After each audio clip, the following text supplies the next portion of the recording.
Hello and welcome to the Center for Spiritually Integrated Arts, a Centers for Spiritual Living teaching center.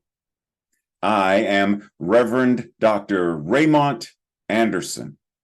I am the founder and the spiritual director. Now, as you are sitting there joining us, you may have questions, any number of questions, such as, who am I? How did I get here? Spiritually integrated arts means what exactly? What is a teaching center? Well, what is Centers for Spiritual Living? What is that? What does that even mean? Or New Thought, or religious science, or science of mind and spirit? You may have any number of questions about this specific community, about the parent organization, CSL, our philosophy, our teaching, our liberation theology. Any number of questions. Feel free to send an email. We look forward to connecting more and building our virtual community, our global community. And if you haven't connected yet on social media, feel free to do so. This is your invitation now. Also, did you know that all of our Sunday messages are archived on our YouTube channel? You can watch it anytime. Now, questions about anything, such as becoming a member. What does that mean? What does membership entail?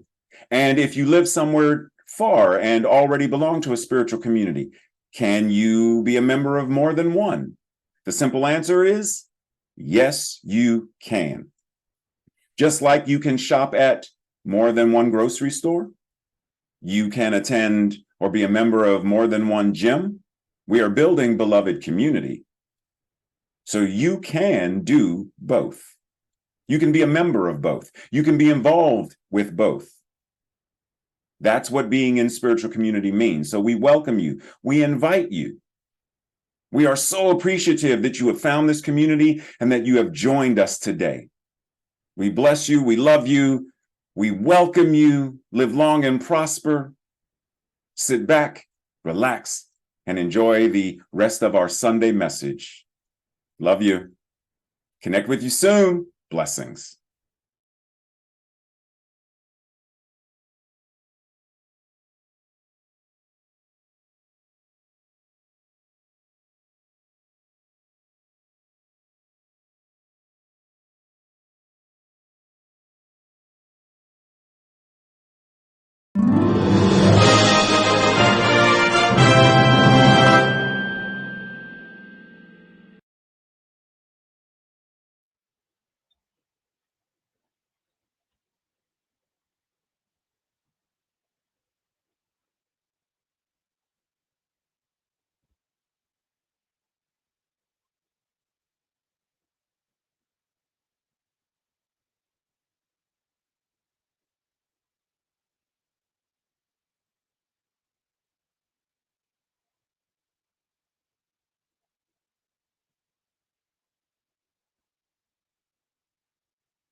Namaste and greetings.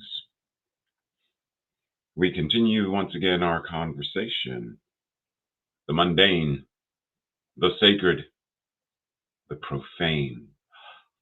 Oh my. I don't have pearls to clutch, so I shall clutch my prayer beads and my eye of Agamotto. Oh my.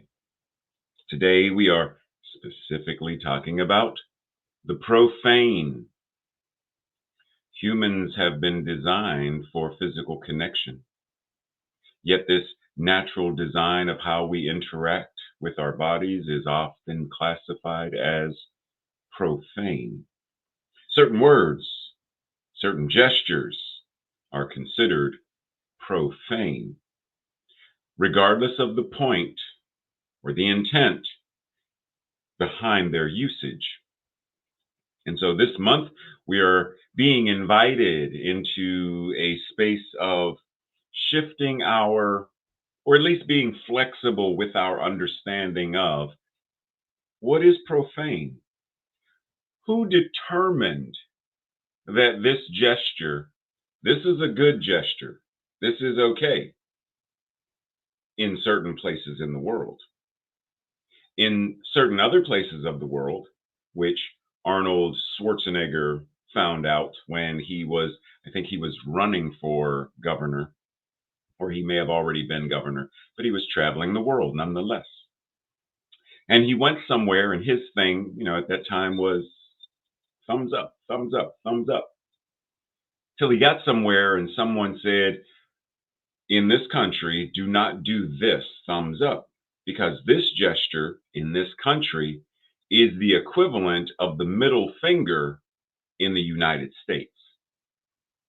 Who determines that the thumb here, cool, good, fine, the thumb there is the equivalent of the middle finger here, and the middle finger here is the equivalent of the FU? Who determines this? So this month, we are exploring simply being in the idea of what does it mean to be profane? Why is that profane? And am I able to even surrender the idea, the label of? Can I just relinquish the idea that any finger, any gesture, any word or phrase, that it is profane? I may choose not to use it, but not because it's not profane, not because it's simply because I choose to use something else. Let me remove the label and the judgment around a gesture, a certain part of the hand. Let me remove the judgment and the label, because we are not profane beings. We are all divine expressions and incarnations of Source. Period. We are the incarnation of, the individualized expression of God. So this week, let us explore ourselves, our lives, our relationships in an authentic manner without shame. That's a big one, because there is shame around certain sexual or sexuality related things. Going back to the idea of profane, there are many who label polyamory. That's bad. That's wrong. When it comes to sexual intercourse, the only appropriate or sanctioned position is the missionary position. Says who? So this week, authentically, without shame, without guilt, without judgment, we simply live our lives as sacred beings out loud, exactly as we are, out loud, exactly as we are. That doesn't mean we don't evolve. It doesn't mean we don't grow. It doesn't mean we don't shift and change. But we accept, this is where I am. This is who I am. This is what I am. And I live authentically as such, moment by moment, breath by breath. I cannot be a profane being. It's not possible. And speaking of profane, let's talk about profanity, which the root is profane. Those words, those phrases that, ooh, you said a bad word. You said a curse word. You were cussing, right? And the root of this comes from cursing. When someone said, damn you, they were, in essence, damning you to hell, damnation. So it was a curse. Literally, there was the belief that certain words cursed people. And so you were cursing them. And then, as time goes on, cursing became cussing. And nonetheless, cussing, cursing, bad words, bad words, someone else labeled them as such. And so we shake our fingers at children who use bad words because they have no business using such words. What determined that those words are the bad words, that those words are adult words? This is one reason why a lot of people, when teaching children about their body parts, they will refer to their private area, their genitalia, and we use cute little, instead of referring to it as a penis, we'll refer to it as your pee-pee. Now, I understand that part of that is because certain the length of a word, the number of syllables in a word, certain sounds in a word. That's why when babies are growing, they don't immediately pop off with mother. It's mama, dada, pee. It's easier. Understand that. But we oftentimes continue this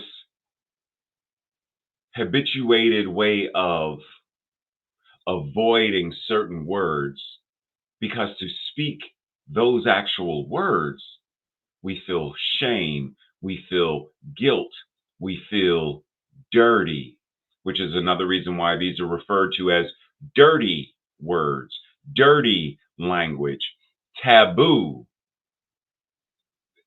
Okay, a little, who determined that these taboo words, taboo topics, taboo gestures, etc., who who made who gave this person or those people the authority to deem them taboo?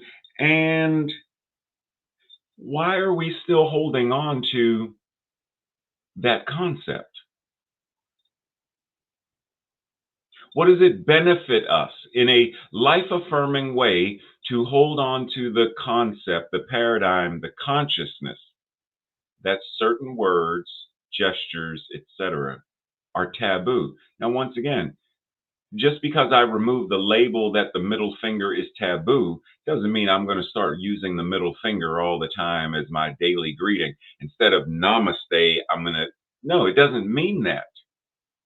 But what it means is I have sorted through my consciousness enough in order to remove the judgment, the guilt, and the shame around the concept, around the energy of taboo.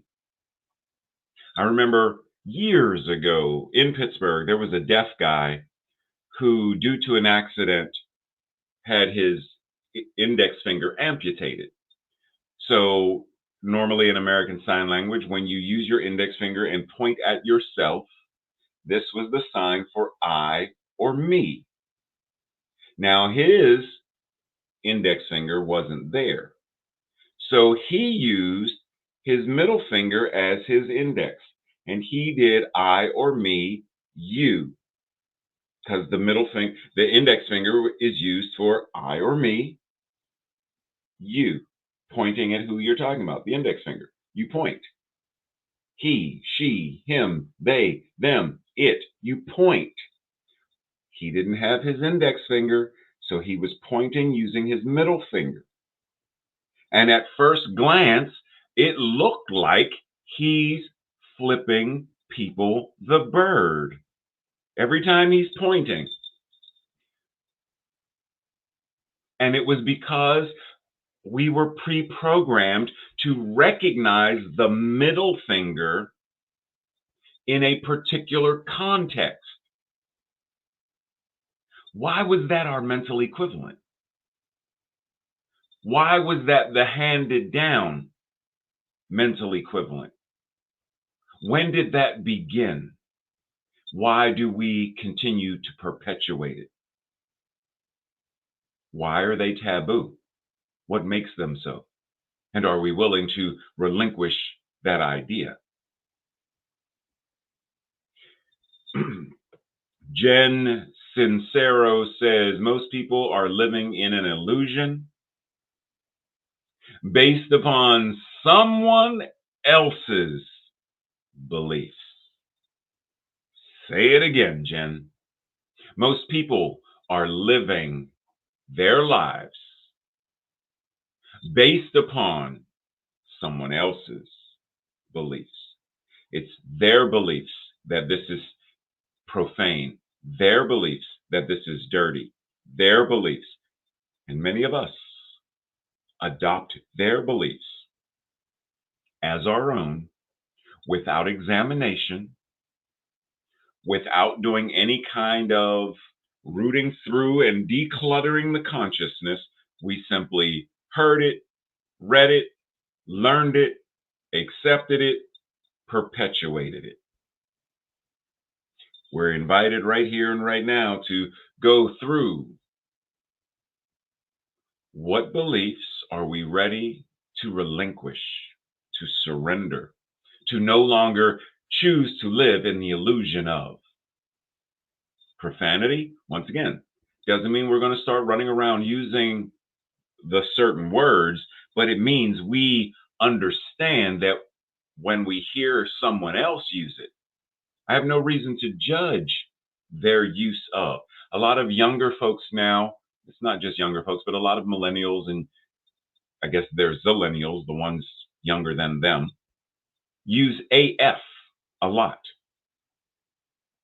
And there are many older folks, my generation and older, who, oh, and clutch pearl. Oh, I can't believe they're using profanity in spiritual circles. Really? Why? What makes it profane? Who determined that, and why are we continuing it? Who says that it's blasphemous? That it's obscene? Based on what? How is AF ungodly? How is, and when we talk about, as you see on your screen, blasphemous, it means to speak or act in an offensive way to or about God or any other sacred things.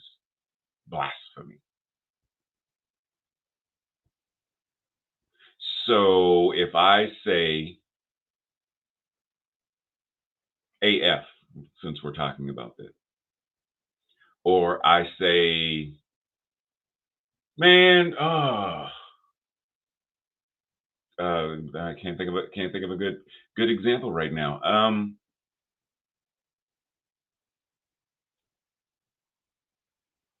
Ah, so if someone said, all of this gun fetish business, I just wish it all would just go to hell. Just go to hell in a handbasket. I know a lot of folks don't use that in a handbasket thing, but now I wish it would just go to hell. Is that blasphemous? Now, the tradition is, yes, it's blasphemous because go to hell, the place of Lucifer, Satan, the devil, clearly is anti-God. It's the anti-heaven. So to speak about it or to curse someone there, it's blasphemy. So you refrain from, well, we don't believe in hell. We don't believe in damnation, not the way that. So what makes it profane? What makes it profanity? And once again, doesn't mean we're going to all of a sudden just blah, blah, blah, blah, blah, onslaught of words and blah, blah, blah, blah, onslaught of gestures. Doesn't mean that. It means if there, when was the last time you spoke about a leech or a leprechaun? It's not part of your common everyday vernacular, but it's there. And if there is an appropriate place for that word to come in and be used, my brother-in-law is such a leech. Well, is he really? No, but it's used as, right? We understand what it's being used for. it fills and communicates. And okay, so if, if, just saying, if this individual chooses to use that word in this context, in this sentence, to communicate something, who am I to judge? Who am I to try to guilt or shame them out of their lexicon just because I don't use it? So once again, we are invited to explore, where are we judging language and gestures and words and calling them dirty? And again, I'm going to reiterate, this does not mean all of a sudden, just because the guilt, the shame, the judgment is removed, it does not mean we all of a sudden start using. It simply means that we understand it's a word, it's a gesture, and we give it meaning. So what meaning are we choosing to give it? Why are we choosing certain concepts as being unholy? Why are we using certain concepts to say someone or something is irreverent, without honor, without deeming it to be sacred and holy? Because if you hold something with reverence, to revere, which is why ministers are called reverends, because supposedly we are to be held in higher esteem. Reverends are just like everybody else. We are humans. We have foibles. We make mistakes. So to honor me as a reverend, I'm just like you. So the manner in which you honor me, I honor you. Don't honor me simply because of a title. Honor me because I'm human. Honor me because I'm your brother, your sibling. Honor me because I'm an incarnation of God, just like you. Don't honor just because of a word, because of a title. Same thing with all of these other profane, profanity, dirty words. Don't get caught up in the word. We get lost in the words. We get obsessed with the words and the gestures and all the other stuff, as if it is what matters most.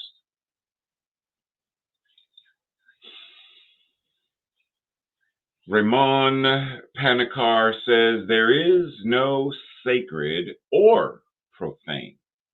In fact, there is nothing that is not sacred, since all of reality is interrelated. And we're going to revisit that again. All of reality is interrelated.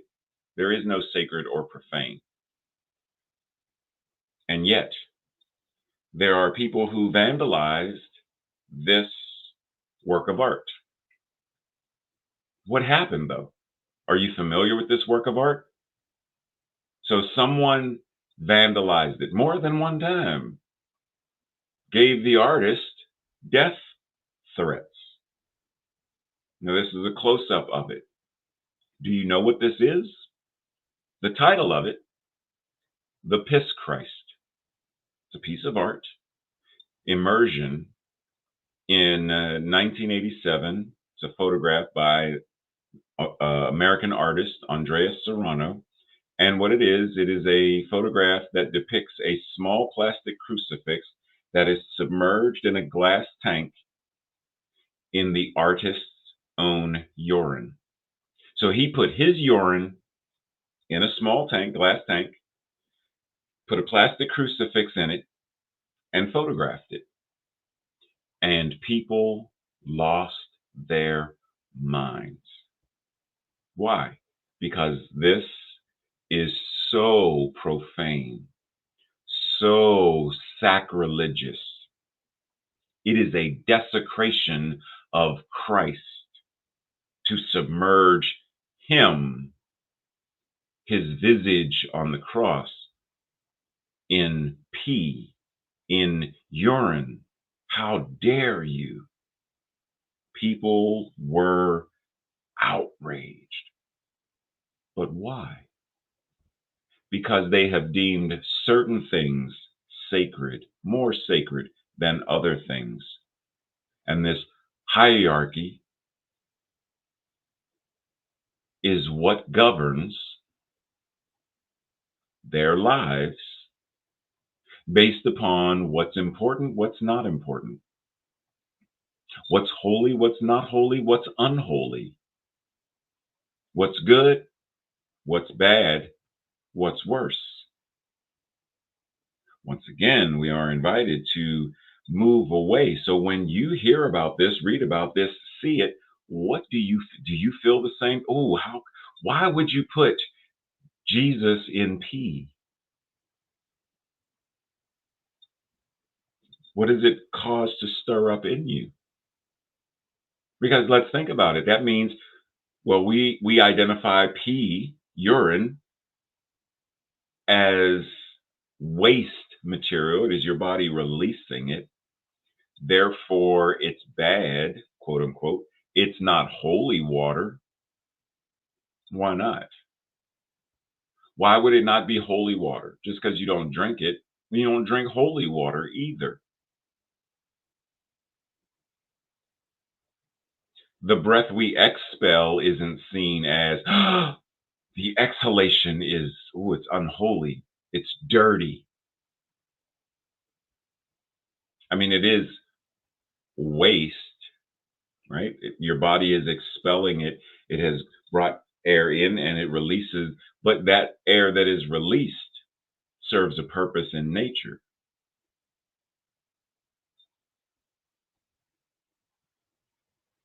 Follow where I'm going? Why do we judge? So once again, Raimon Panikar, there is no sacred or. Didn't we just talk about this last month? The or? The or. Why is it or? Because we remember from last month, we talked about the both and. So let's say there is no or. Everything is sacred. Okay, but is it? Is it? Is this sacred? Is this sacred? What about this? Is that sacred?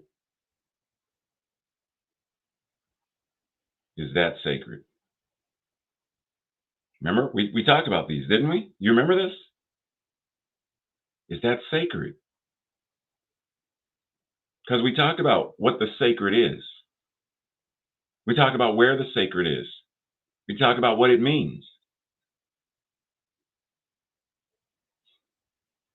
So let's explore then. It's not either or, it's both and. And when something heinous happens, the sacred is found in our choice to heal, our choice to shift and change, our choice to comfort, to liberate. Okay. So then how does that play out when we talk about the profane? So Pam Grout says, judge not means more than refraining from judging others. It also means keeping your consciousness open. Because when we judge, we close off. So remix though. Judge not means more, right? That's what she says till we get to Reverend Ray's remix. And in keeping your consciousness open, judge righteously. In other words, rightly. In other words, to discern wisely and compassionately. Judge not means more than refraining from judging others.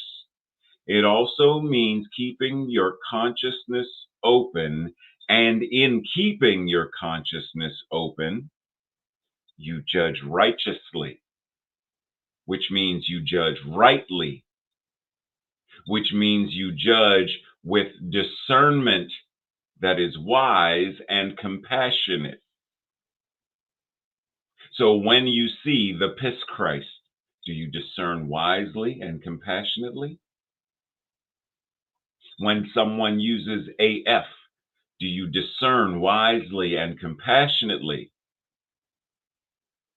When someone uses the middle finger in traffic, do you discern wisely and compassionately? Asking, what is going on with that person? Because apparently there is something that they believe, and that belief is now because they're angry, they're incensed, and that belief, that emotion, that feeling, they are expressing it by way of a gesture. That gesture being the middle finger, which means what? What is it that they are communicating to me by flipping me off? And in that communication, do I choose to receive it? Do I choose to accept their middle finger as an accepted form of communication? Meaning someone texts me, oh, wait a minute, hold on a second. What? Delete and block. Or do I, oh, how dare you? I can't believe you. You know what I need to do? I need to give them back exactly what they just gave me. And so what do? You flip me, I flip you. We're flipping each other off today. Oh my, isn't that how wars begin? You did it to me, I did it back. Oh, but now you have to get even so now you do it back even more. Before it was one hand. Now you give me both. So I give you both. And then we got to up the game. So not only does it then go from the middle finger, it goes to that gesture where it's like and then that goes to the and then that. Why, people? Why? Because we've accepted and we've perpetuated that a certain gesture means something insulting. We buy into it and we perpetuate it and we play the game of that's a good gesture.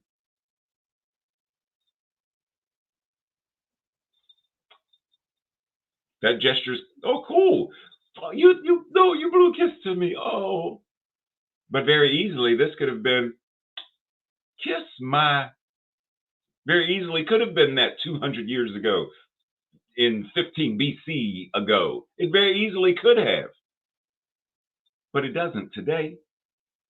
It's a way of sending love, but the middle finger isn't. This means good job, bravo. I disapprove, bad job. Why? So we remove the judgment and we explore what is it about that makes it profane? What is it about that makes it dirty? What is it about that makes it unacceptable? In the same way, anybody know what this is? Feel free if you want to type into the chat if you know what it is.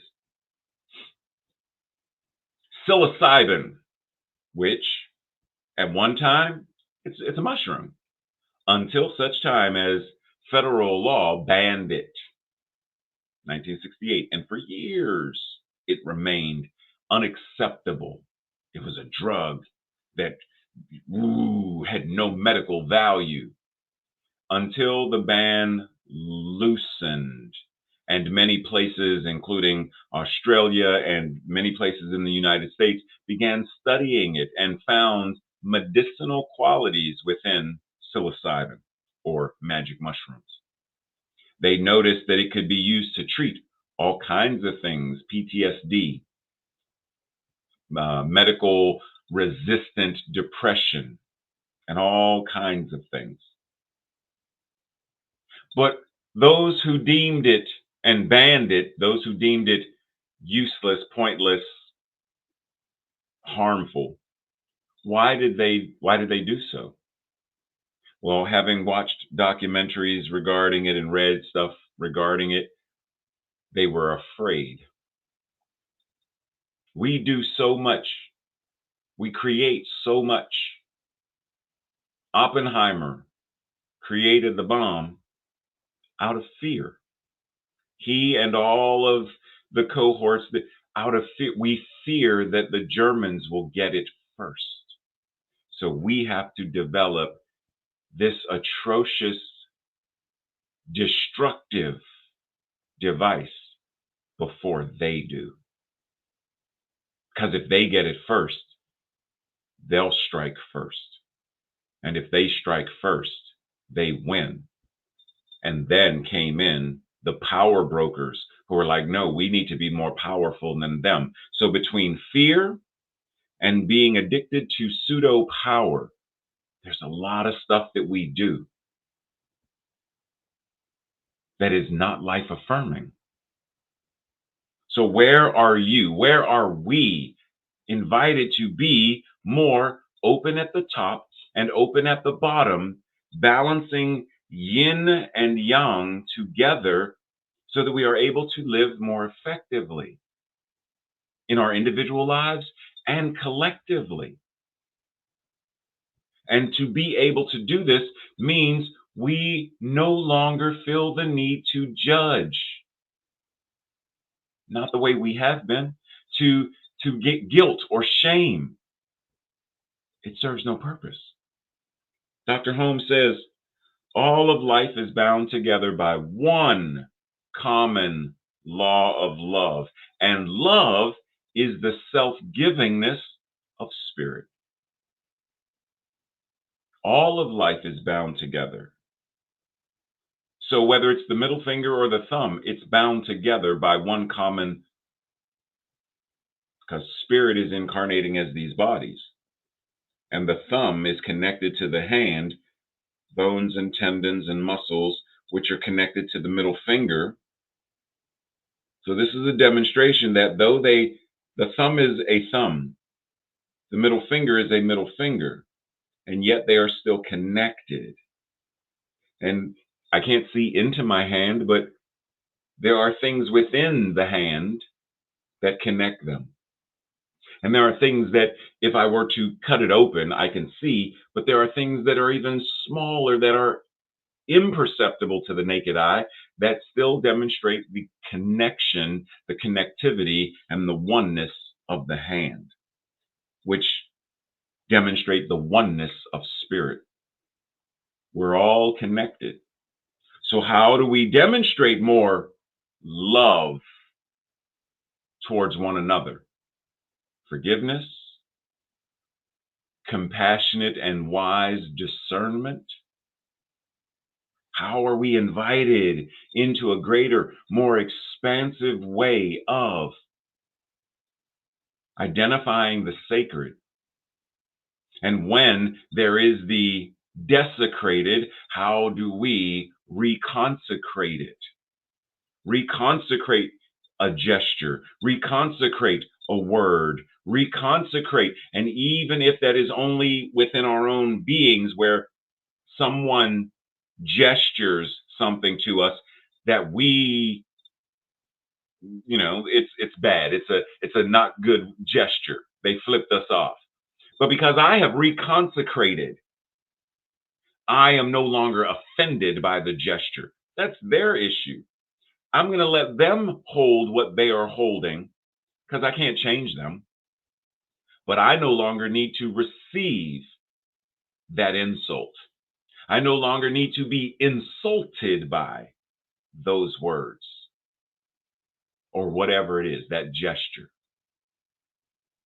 So whatever someone says, you're stupid.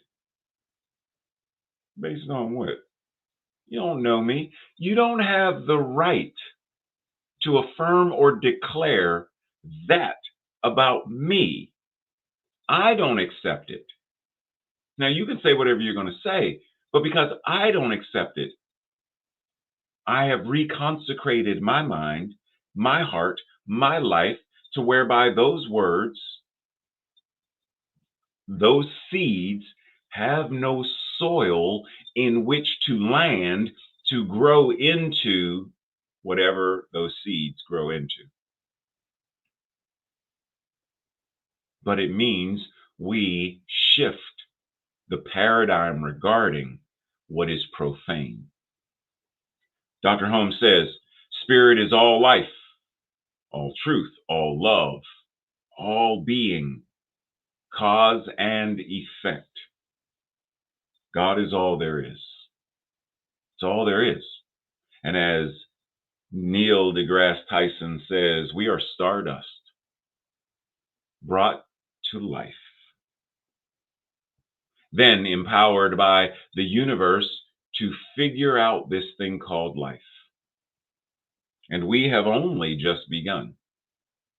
We are all connected to each other biologically, to the earth chemically, to the rest of the universe atomically, to the isness and allness divinely. Are you ready and willing to live that truth? To live knowing that we are all sacred, holy, divinely magnificent beings, thereby releasing the judgment of this, that, or, and whatever, by tilling the soil of our minds so that those particular words, phrases, gestures, etc., have no place to grow, so that we can move through our lives and change policies and practices so that there are no more mass shootings, so that there is no more war, so that there is no more domestic violence, child abuse, sex trafficking, that we are able to evolve beyond that. The only way we can do that is knowing our oneness, which means no matter what your political affiliation, because you know you are one, you are able to come together and have a conversation. There's a scene in this season of Loki where two women in the TVA, one of them says to the other one, because I'm not giving you any spoilers, she basically says, we may not see eye to eye on a whole bunch of things, and we don't have to, but we believe in this. So let's work together for that. That's seeing oneness, recognizing the connectivity and the commonality of our humanity to be able to move and work together beyond party lines. But it means releasing certain addictions, certain consciousness paradigms, including the profane. Dr. Holmes says, human beings are one with everything physical in the physical world, one with the soul of the universe in the subjective world, and one with the Spirit of God in the conscious world. It's very similar to what Neil said. We are all one with everything. And because of these various levels, the various multidimensional ways that we show up, all of them demonstrate so atomically connected, biologically connected, chemically connected, spiritually connected, psychologically connected, socially connected. We're connected. There's only God, and we can't disconnect from it. The consciousness of colonization would have us believe that anything that is not godly, which is based upon a specific definition of God, therefore is profane and is evil and is to be avoided at all costs. Danger, Will Robinson, danger. We, however, are invited to break free from that consciousness so that we can effectively express our divine magnificence, our sacredness in all and every aspect of our lives. This is how we heal the addiction to racism, any gun fetish, warmongering, sexism, homomisia, transmisia, Islamomisia, anti-Semitism, etc. So today is a great day for us to truly have a new thought, a new paradigm, and a new consciousness regarding this. This week's declaration, our affirmation, I will say it first. And if you are in alignment with it, say it with me on our second go round. I am a holy and sacred being, just the way I am. Together, I am a holy and sacred being, just the way I am. And so you are, and so it is. This week's Thursday night questions, or your own personal journal questions: what 3 to 4 things have you understood to be profane? How can we reframe our understanding of what it means to be profane and thus align more with the sacred? Number 3, if we expand our understanding of what it means to be profane, are we inviting new subcultures into our communities? If we let people curse, are we going to get bikers into our center? Are we going to get people who have tattoos into our center? If we let people... What does that even mean? Subcultures. Sub meaning below, beneath. There's the mainstream culture, and then there are the subcultures. Bam, bam, bam. Not even going to go into that right now.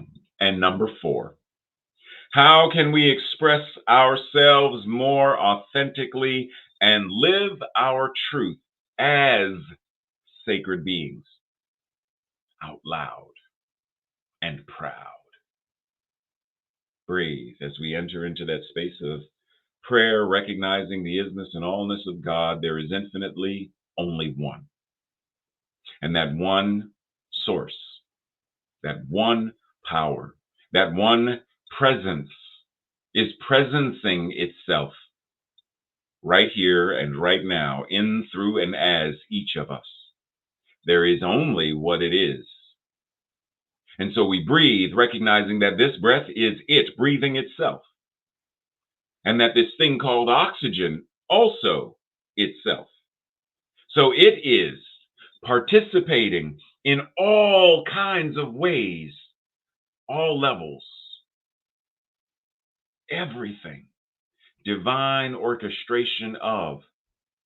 Because how many things in my body must participate together simply to inhale a breath? Just the process of inhalation. How many things in my body how many synapses must fire? How many organs are involved? And that's just my inhalation. How else? Now it's your inhalation and the other 1.19 trillion people and animals, plants, are also participating in a form of respiration. And that which God is doing it all, through it all, as itself. And not just that. Because once the breath comes in, then the body takes the oxygenated breath and nourishes the blood, which nourishes the body, which, and on, and on, and on.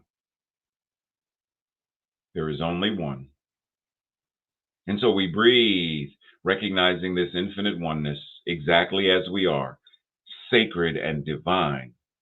And in being sacred and divine, there is no space for the profane. So we release the idea, we release the consciousness, we reconsecrate our own lives by acknowledging we are sacred and we are holy right here and right now, just as we are.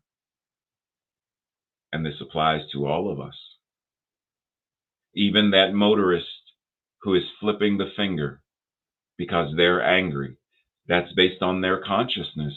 So we send a healing prayer that they may too reconsecrate their consciousness and their lives, that they find peace and harmony within their own being, within their own lives.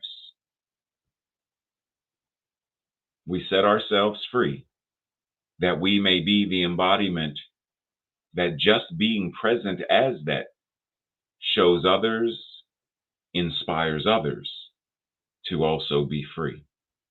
The law says yes. That means it's done and it's answered. And so together we say, and so it is. Much love, much appreciation, blessings. Have an amazing rest of your day. And if we're going over to Zoom, see you momentarily.